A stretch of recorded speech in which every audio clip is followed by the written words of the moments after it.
mudanayaasha golaha guurtida Somaliland ayaa fadhigoodii waxa uu maalmihii u dambeeyay ay u fadhiisan waayeen koramka oo buuxsami waayay isla markaasina mudanayaasha qaar ay ka soo xaadiri waayeen golahaasi maalin dhaweyd ayay ahayd markii gudoomiyaha golaha guurtida Somaliland Xildhibaan Maxamuud Aadan uu xogayaa guud ee golaha guurtida Somaliland Cabdinaasir Aadan Beegsi uu ku amray in uu gunada ka jaro cidii ka maqnaata fadhi ay leeyihiin mudanayaashaasi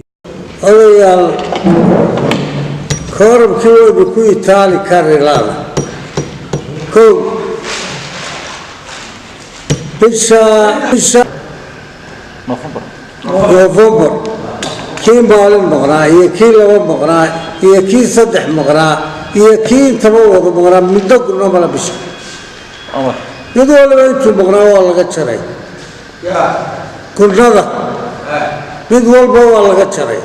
sidaas darteed fadhigaasi ayaan haatan soo buuxsami waayeen isla markaasina ay mudanayaasha u fadhiisan waayeen koram la'aan subaxii hore ee saaka ayaa ay fadhiisteen mudanayaasha golaha guurtida Somaliland fadhigaasina waxa gudoominaya gudoomiyaha golaha guurtida Somaliland Xildhibaan Maxamuud Aadan balse mudanayaasha qaar ayaa kadib dhacay fadhigaasi waxaanu fadhigaasi furmay ilaa 10 iyo 15 daqiiqo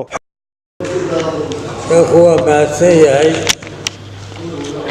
هذا قرآن كيلا خير كود هاينا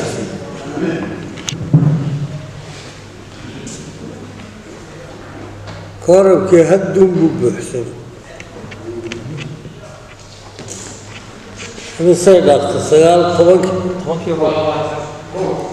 xogayaa guud ee golaha guurtida Somaliland Cabdinaasir Aadan Beegsi ayaa marinka ay mudanayaasha golaha guurtida ka galaan ku soo dhajiyay foomka bilaha ee ururinta habsanka mudanayaasha kal fadhigii 76aad ee fadhigaasi foomkani ayaa waxa uu ka kooban yahay ilaa 79 mudane waxaana ku qoran intii maalmood ee xildhibaan kastaaba uu ka maqnaa kal fadhigaasi 76aad